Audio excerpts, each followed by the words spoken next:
नमस्कार। मेरे सभी प्रिय दर्शकों को आगामी दीपावली के महापर्व की हार्दिक शुभकामनाएं। यह दिवाली आपके लिए सौभाग्यदायक हो, ऐसी कामना के साथ इस वीडियो की शुरुआत करते हैं।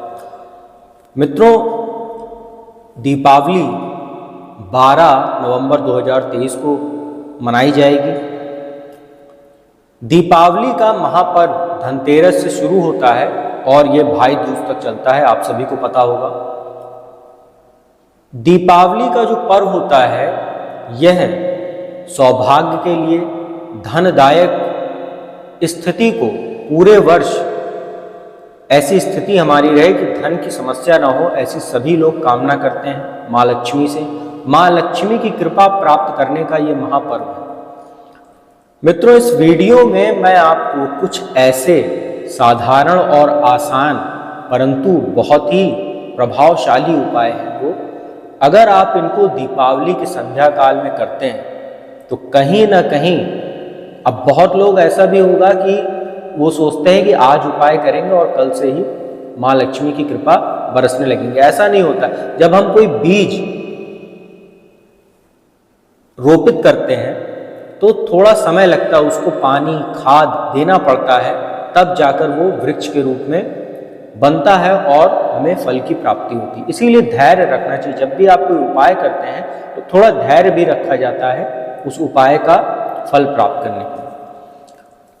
मित्रों, दीपावली के दिन जब संध्या काल होगी उस समय आपको अपने घर के आसपास किसी भी शिव मंदिर में, भगवान शिव के मंदिर में जाना है और शिवलिंग के समक्ष अपनी सुविधा अनुसार 1, 5 या 11, जैसी भी आपकी इच्छा हो, शुद्ध देसी घी का दीपक वहां प्रज्वलित करना है।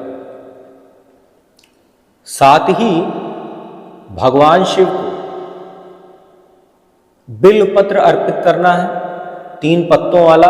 उसमें एक चीज आप ये जरूर ध्यान रखिएगा कि उसके पत्ते कटे या फटे नहीं होने चाहिए।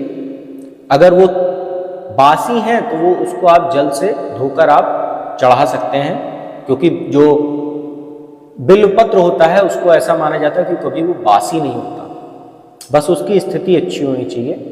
तो कटा छटा ना हो, साबुत हो और 3 पत्ते वाला हो। उसका जो चिकना भाग होता है इसको आप अर्पित कीजिए और अर्पित करते समय शिवलिंग पर इस मंत्र का जाप कीजिएगा जो मैं अभी बोल रहा हूँ। ये जितने भी मैं आपको उपाय के साथ मंत्र बताऊंगा वो सारे मैं डिस्क्रिप्शन में भी डाल दूंगा, तो आप इसको वीडियो के बाद आप वहां से देख सकते हैं।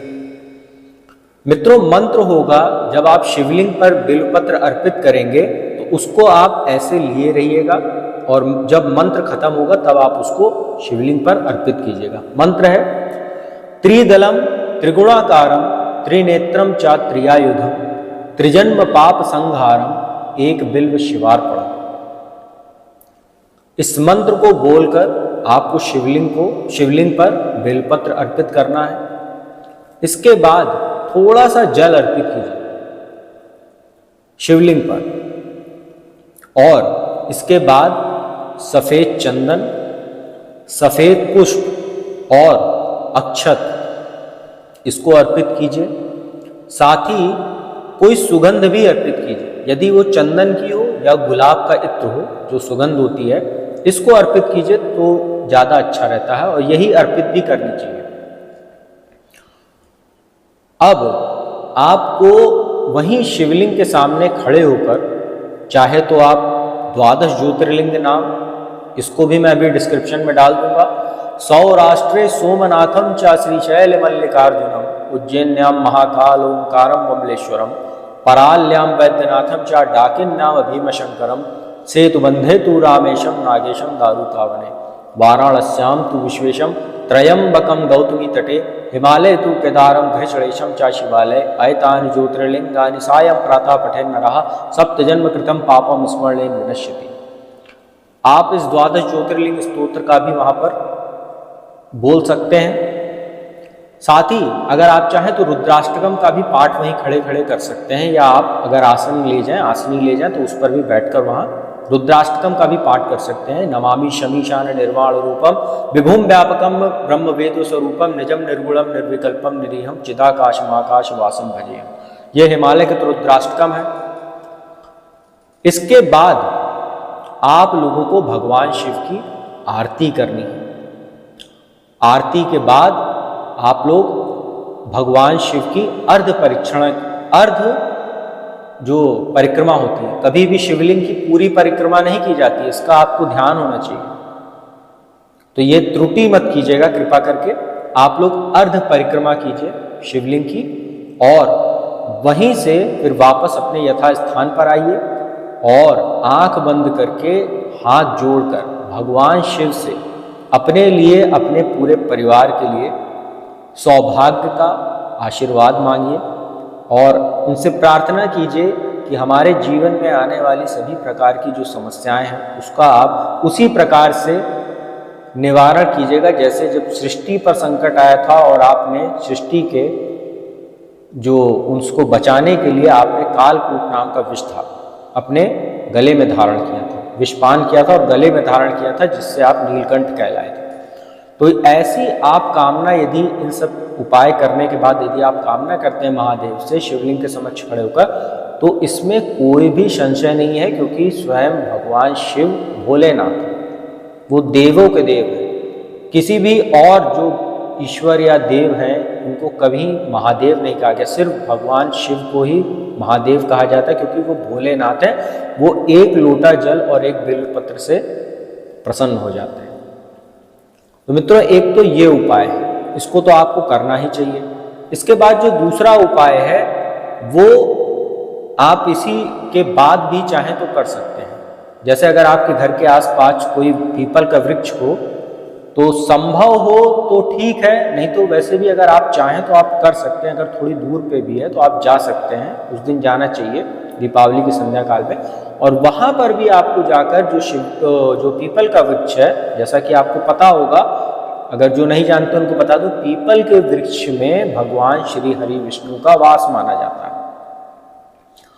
तो वहां पर जाकर आपको सरसों के तेल का दीपक जलाना है। शिवलिंग के समक्ष तो आपको बताया शुद्ध देसी घी का दीपक जलाना है, पीपल के वृक्ष के नीचे आपको सरसों के तेल का दीपक जलाना है, और वहां पर खड़े होकर भगवान श्री हरि विष्णु से भी आपको यही प्रार्थना करनी है कि आपके ऊपर और आपके परिवार के ऊपर आप उनकी कृपा बनी रहे।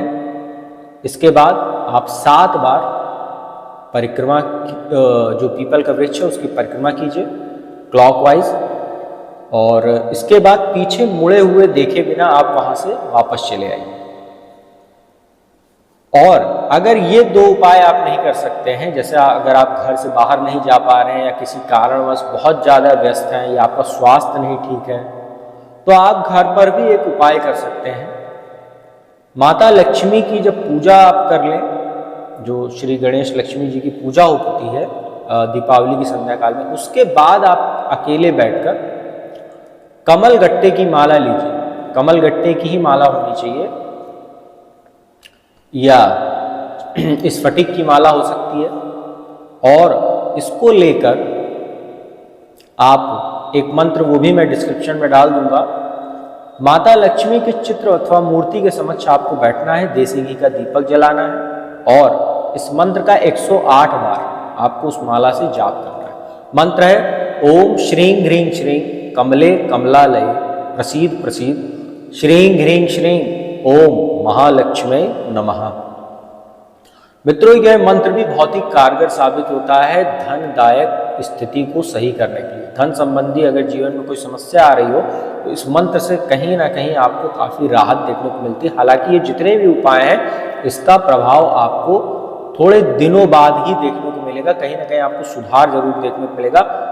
लेकिन ऐसा नहीं होना चाहिए कि अगर कोई बता रहा है आपको उपाय और आज आपने किया और आपके अंदर अगर ये भावना है कि नहीं कल से ही माता लक्ष्मी की कृपा बरसने लगी, तो फिर आपके अंदर भक्ति भाव नहीं है, आप व्यापार कर रहे हैं कि मैं कुछ अर्पित कर रहा हूं तो उसके एवज में मुझे कुछ चाहिए। जबकि हमें सिर्फ इतना ही हमारे मन में विश्वास होना चाहिए कि हम जो भी भगवान के समक्ष जो भी अपनी क्रिया कर रहे हैं, जो भी भक्ति कर रहे हैं, आशीर्वाद उनका मिले, क्योंकि उनके आशीर्वाद में ही सारी चीज़ें विद्यमान रहती हैं। हमें कुछ और मांगने की जरूरत ही नहीं है, वो तो अंतर्यामी है, वो तो बिना हमारे कहने से पहले ही वो समझ जाएंगे कि हमें क्या चाहिए और क्या नहीं।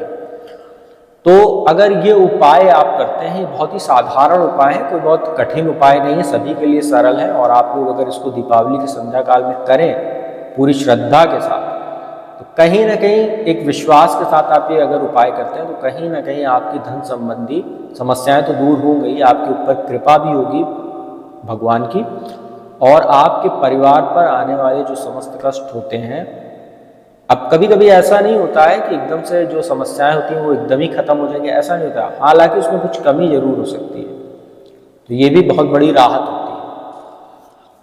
तो मित्रों, उम्मीद करता हूँ वीडियो आपको अच्छी लगी होगी। अगर वीडियो अच्छी लगी हो तो आप लोग चैनल को सब्सक्राइब कीजिएगा, बगल में बेल आइकन का बटन उसको प्रेस कर लीजिएगा। और जो भी जातक कुंडली विश्लेषण कराना चाहते हो तो मेरे नंबर डिस्क्रिप्शन स्क्रीन दोनों पर उपलब्ध है, आप उस पर संपर्क करके अपॉइंटमेंट ले सकते हैं और मेरे द्वारा कुंडली विश्लेषण का लाभ देश दुनिया के किसी भी कोने में बैठकर प्राप्त कर सकते हैं।